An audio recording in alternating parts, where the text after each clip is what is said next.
PDP ने दूसरी सूची जारी कर दी है। पीडीपी ने 17 उम्मीदवारों के नामों का ऐलान कर दिया है।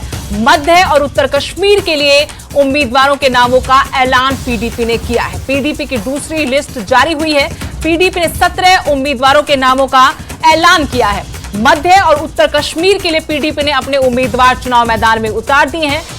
ये वो कयास लगाए जा रहे थे कि इंडी गठबंधन का हिस्सा हो सकती है पीडीपी, लेकिन पीडीपी अलग थलग इस विधानसभा चुनाव में पीडीपी ने अब अपने दूसरी सूची जारी की है। पीडीपी की दूसरी सूची में 17 उम्मीदवारों के नाम सामने आए हैं। मध्य और उत्तर कश्मीर के लिए ये उम्मीदवार घोषित किए गए हैं। श्रीनगर से मेरे सहयोगी सरोज कफील जुड़ गए हैं और जानकारी उनसे लेंगे। आपसे जानना चाहते हैं कि पीडीपी ने दूसरी सूची जारी की है, मध्य उत्तर कश्मीर के लिए ये उम्मीदवारों के नामों का ऐलान किया है। किस तरीके से समीकरणों को साधते हुए नाम सामने आए हैं?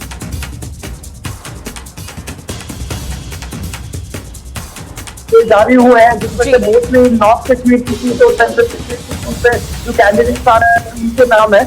और कहीं ना कहीं जैसा आप अभी कह रहे थे कि जो इन्होंने अलायंस की बात की थी पीडीपी में, आपको कहीं ना कहीं नजर नहीं आ रही है, क्योंकि महसूस से भी रह गए आप। और सुनने में ये भी आ रहा है कि जो श्रीनगर की नोटिफिकेशन है, सेंट्रल कश्मीर की नोटिफिकेशन है, वो भी आज शाम तक आएगी। इसमें से इंटरेस्टिंग आपको बता दूं कि कुछ नाम जो है इसमें से आप देख लीजिए, जैसे छानपुरा है जहां से मोहम्मद इकबाल त्रंबू है वो लड़ेंगे। वही इंटरेस्टिंगली अपनी पार्टी के जो प्रेसिडेंट है अल्ताफ बुखारी वो लड़ेंगे। तो कुछ सीट्स जो है इनमें से उन पे काफी जो मुकाबला है वो टक्कर का होने वाला है। आपको बताऊं गांधरबल का भी नाम आया है इसमें, जो बशीर अहमद मीर को दी गई है पीडीपी की तरफ से रिस्पॉन्सिबिलिटी। देखिए गांधरबल में जो है इसमें काफी सारी स्पेकुलेशन चल रही थी। आप जानते हैं कि अशफाक जब्बार जो है उनके फादर एक बहुत बड़े नेता रहे हैं, नेशनल कॉन्फ्रेंस की तरफ से लड़ते थे हमेशा। तो अशफाक जब्बार का नाम आ रहा था आज और कल कि कहीं ना कहीं पीडीपी जो है वो अब उनको टिकट ना दे दे, लेकिन आज उस पर भी क्लियरिटी आ गई है और उसमें जो है वो बशीर अहमद आ रही है, वही लड़ेंगे। तो कुल मिला के अगर बात कर ले तो पीडीपी ने भी अब तय कर ही लिया है कि तमाम 90 सीट जो है वो उन पे अकेले ही लड़ेंगे। और आने वाले दिनों में आप देखेंगे कि और जो लिस्ट है और जो नाम है कहीं ना कहीं जो बाकी कैंडिडेट्स हैं उनको भी सरप्राइज करेंगे। इसमें एक और इंटरेस्टिंग नाम आपने देखा होगा सईद बशारत बुखारी का। बशारत बुखारी जो है उनको क्रीरी की जिम्मेदारी दी गई है जो बारामुल्ला एरिया में आता है।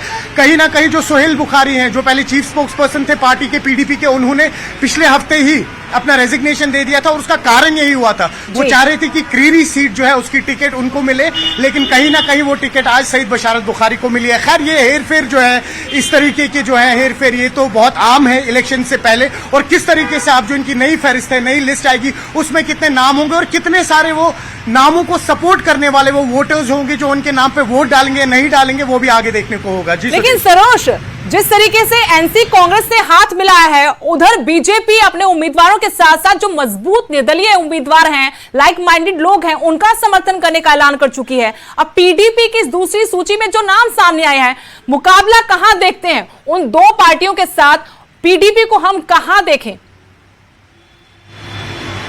देखिए अगर आपको हकीकत में बताऊं, ग्राउंड रियलिटी इस वक्त ये है, या जिसे हम कहते हैं कि किस तरीके की एक हवा बन रही है पॉलिटिकल इस वक्त यहाँ पे, वो ये है कि जो इस वक्त एनसी या कांग्रेस है या बाकी पॉलिटिकल पार्टीज, इनफैक्ट बीजेपी है, उनकी भी एक हवा बन रही है। लेकिन पीडीपी जो है वो कहीं इस भाग दौड़ में पीछे रह गया। आप देखिए 2014 में हालांकि पीडीपी ही था जिनके पास वो पूर्ण बहुमत से उन्होंने गवर्नमेंट बनाई थी। उस टाइम बीजेपी के पास सबसे ज्यादा वोट्स, उस टाइम सबसे ज्यादा सीट्स, माफ कीजिएगा 28 सीटें जो है वो महज पीडीपी को ही आई थी। लेकिन इस बार जो है पीडीपी कहीं ना कहीं उनका डामाडोल ही दिख रहा है। जो उनका रास्ता है आगे असेंबली इलेक्शन का वो कहीं क्लियर नहीं है। तो कहीं ना कहीं पीडीपी भी चाह रहा है कि अगर उनको 13 से 14 सीट्स भी मिल गई इस बार के इलेक्शंस में, असेंबली इलेक्शंस में जिस तरह से हवा चल रही है, तो वो कहीं ना कहीं इस 14 सीट्स को भी अपनी जीत की तरह मानेंगे। जी बिल्कुल, हालात कुछ ऐसे हैं इस बार।